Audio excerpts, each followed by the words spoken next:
మోకాళ్ళ నొప్పులు, disc problems లాంటి అన్ని సమస్యలకు సంప్రదించండి Homeocare international world class homeopathy 9001175550. Jaganmohan Reddy వైసీపీకి సంబంధించినటువంటి నేతలతో సమావేశం ముగింది. ప్రస్తుతం ముగిసినప్పటి సమావేశం నుంచి నేతలు బయటకు వస్తున్నటువంటి పరిస్థితి ఉంది. ప్రస్తుతం మనతో పాటు వైసీపీ నేత బుట్టారనుకున్నారు. మేడం చెప్పండి మేడం, జగన్ మీటింగ్లో ఏం చెప్పారు? అందరికీ కాన్ఫిడెన్స్ ఇచ్చారండి. ఎవరు కూడా అంటే జస్ట్ వి హావ్ లాస్ట్ కాబట్టి నిరుత్సాహపడద్దని అందరికీ కూడా ధైర్యాన్ని ఇచ్చారు.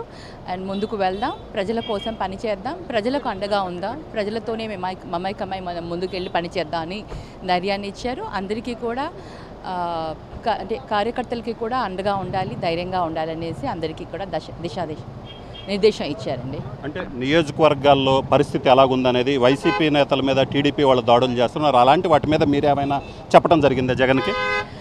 లేదండి, అన్నకు అన్నీ కూడా తెలుసు. బికాజ్ ఆల్రెడీ డీటెయిల్స్ అన్ని తెప్పించుకోవడం జరిగింది. అలాంటి వాళ్ళందరికీ కూడా అండగా ఉండమని చెప్పారు. అలాగే ప్రతి కార్యకర్తకి కూడా భరోసా ఇస్తూ వారందరికీ కూడా అండగా ఉండమని చెప్పడం జరిగిందండి. అంటే కొంతమంది నియోజకవర్గాలకు సంబంధించి ఇన్ఛార్జీలు మారుస్తారన్న ప్రచారం జరిగింది. దానికి సంబంధించి ఏమైనా చర్చ జరిగింది? అలాంటిదే లేదండి. There nothing like that. అలా ఏం చెప్పలేదు. అందరూ కూడా ధైర్యంగా, అందరికీ కూడా వాళ్ళ నియోజకవర్గాలలో క్యాడర్కి అందరికీ కూడా ధైర్యంగా ఉండాలి, అంతే అండి. ఇంకా అందరికీ కూడా ఒక ధైర్యాన్ని ఇచ్చారన్న. సో జగన్మోహన్ రెడ్డి మళ్ళీ ప్రజల్లోకి వస్తారని ప్రచారం జరుగుతుంది. దానికి సంబంధించి జనంలోకి రావడానికి సంబంధించి ఏమన్నా సమావేశంలో మాట్లాడారు? వస్తారండి. పబ్లిక్లో ఎప్పుడైతే పబ్లిక్కి అన్యాయం జరుగుతుందో అప్పుడు మా వాయిస్ అనేది వినిపిస్తాం కాబట్టి జగన్ తప్పకుండా వస్తానని కూడా చెప్పడం జరిగింది. ఎక్కడ అన్యాయం జరిగినా అక్కడ మనం ఉంటాము. నేను కూడా వస్తాను, మీకు అందరికీ తోడుగా నేను కూడా ప్రజల్లోకి వస్తానని చెప్పడం జరిగింది. సో మీరు మంత్రి ఆనం రామనారాయణ రెడ్డిని కలవడం జరిగింది. దాని మీద కూడా ఎందుకు కలిశారు, ఏంటి అసలు? నేను కూడా వివాంతాలోనే ఉన్నానండి. నేను స్టే చేస్తున్నాను. I'm also staying on the same floor అనమాట. ఆనం రామనారెడ్డి నాకు మాకు పొలిటికల్గా కాకుండా మాకు ముందు నుంచి పరిచయాలు ఉన్నాయి. వాళ్ళ ఫ్యామిలీ మెంబర్సు వాళ్ళందరూ కూడా నా ఫ్రెండ్స్, అలా కొంతమంది కొలీగ్స్ అందరూ కూడా, అంటే వాళ్ళ డాటర్ కానివ్వండి, వాళ్ళ కజిన్స్ కానివ్వండి, వాళ్ళంతా మా నేబర్స్ అండ్ ఫ్రెండ్స్ అనమాట.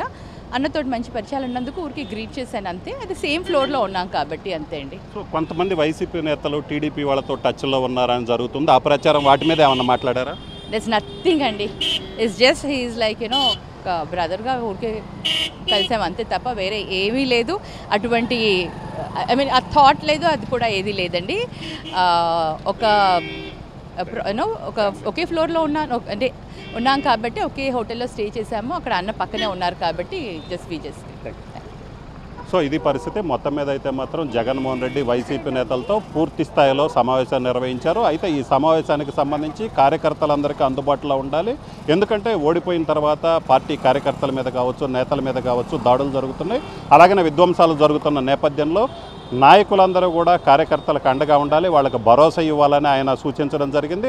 అలాగే తాను మంత్రి ఆనం రామనారాయణ రెడ్డిని కలవటం వెనక తాను ఒకే ఫ్లోర్లో ఏదైతే తాను స్టే చేసినటువంటి ఆ ఫ్లోర్లోనే మంత్రి ఆనం రామనారాయణ రెడ్డి ఉండటంతో గౌరవంగా మర్యాదపూర్వకంగానే కలిశాను, కానీ అంతకుమించి మరేమీ లేదు అని చెప్పడం జరుగుతుంది. కెమెరామెన్ సిద్ధుతో రామారావు, RTV, జగన్ క్యాంప్ కార్యాలయం నుంచి.